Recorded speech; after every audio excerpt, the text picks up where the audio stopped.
آقا کریم علیہ الصلوۃ والسلام نے اس مہینے کے بارے میں یہ بھی فرمایا شہر المواسات کہ یہ جو مہینہ ہے یہ غم گساری کا مہینہ ہے، یہ غم خاری کا مہینہ ہے، یہ ہمدردی کا مہینہ ہے، یہ اپنے مسلمان بہن بھائیوں سے غم گساری کا مہینہ ہے۔ اللہ نے اس میں روزہ فرض فرمایا۔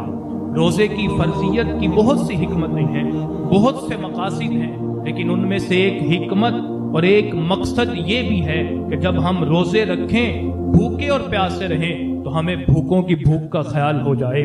معاشرے میں جو غریب لوگ ہیں جنہیں 2 وقت بھی کھانے کو روٹی میسر نہیں ہوتی، جب ہم صبح سے لے کر شام تک بھوکے رہیں تو ہمیں ان کی بھوک کا خیال ہو جائے۔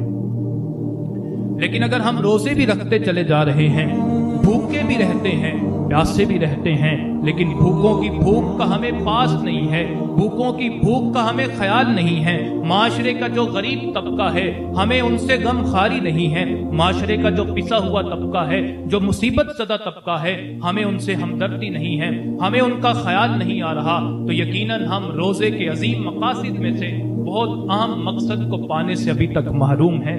تو روزے کا تقاضا یہ ہے کہ ہم اس مہینے میں بھوکوں کو کھانا کھلائیں، جو پریشان حال ہیں ان کی مدد کریں۔ ہمارے ارد گرد، ہمارے پڑوس میں، ہمارے رشتہ داروں میں اس طرح کے بے شمار لوگ موجود ہوتے ہیں۔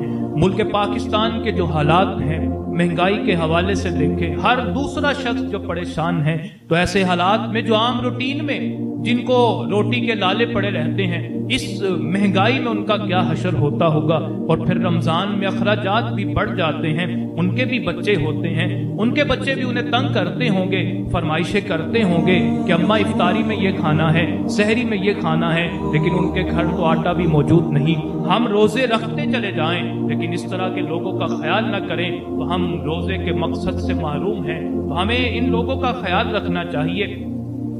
ہمارے معاشرے کے جو غریب لوگ ہیں، جو پریشان حال لوگ ہیں، ان کا خیال رکھنا ہے، ان کے راشن کا اہتمام کرنا ہے، ان کو اور روٹی کھلانا کسی کو۔ افطاری کرانے کا ثواب تو آقا علیہ السلام نے بیان فرمایا ہی ہے کہ جو افطاری کراتا ہے اس کے لیے بھی وہی ثواب ملتا ہے جتنا روزے دار کو ثواب ملتا ہے۔ اور یہ بھی فرمایا کہ کسی نے کسی کو پیٹ بھر کے افطاری کرائی تو وہ میرے حوض کوثر سے جام پیے گا، جس کے بعد اسے پوری زندگی کبھی پیاس نہیں لگے گی۔ تو افطاری کرانے کا بڑا ثواب ہے، اور بھوکوں کو کھانا کھلانا ہمارا دین تو ہمیں یہ سکھاتا ہے۔ بخاری کتاب الایمان کی حدیث ہے، آقا علیہ السلام سے ایک شخص نے پوچھا ای الاسلام خیر، یا رسول اللہ اسلام کون سا اسلام بہتر ہے، یعنی اسلام کا کون سا عمل بہترین ہے؟ آقا علیہ السلام نے فرمایا تطعم الطعام وتقرأ السلام علی من عرفت ومن لم تعرف۔ فرمایا بہترین عمل جو اسلام کا ہے وہ یہ ہے کہ تم بھوکوں کو کھانا کھلاؤ، کھانا کھلایا کرو اور سلام کیا کرو۔ اسے بھی سلام کرنا ہے جسے تم پہچانتے ہو، اسے بھی سلام کرنا ہے جسے تم نہیں پہچانتے ہو۔ پھر قرآن میں اللہ تعالیٰ نے مومنین کی صفات بیان فرمائی، ایک صفت یہ بھی بیان فرمائی، وہ صفت کیا ہے؟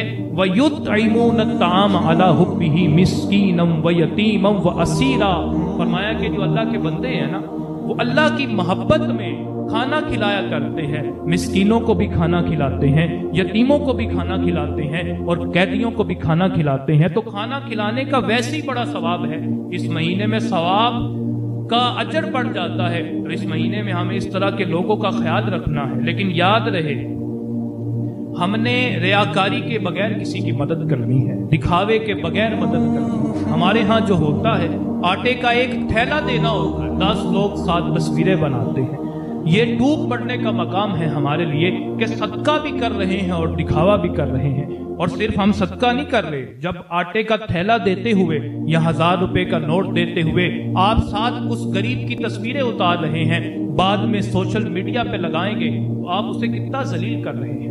ہمیں ایک لمحے کے لیے سوچنا چاہیے۔ تو اس مہینے میں اس طرح سے صدقہ دینا ہے، اس طرح سے مدد کرنی ہے کہ کسی دوسرے کو پتہ ہی نہ چلے۔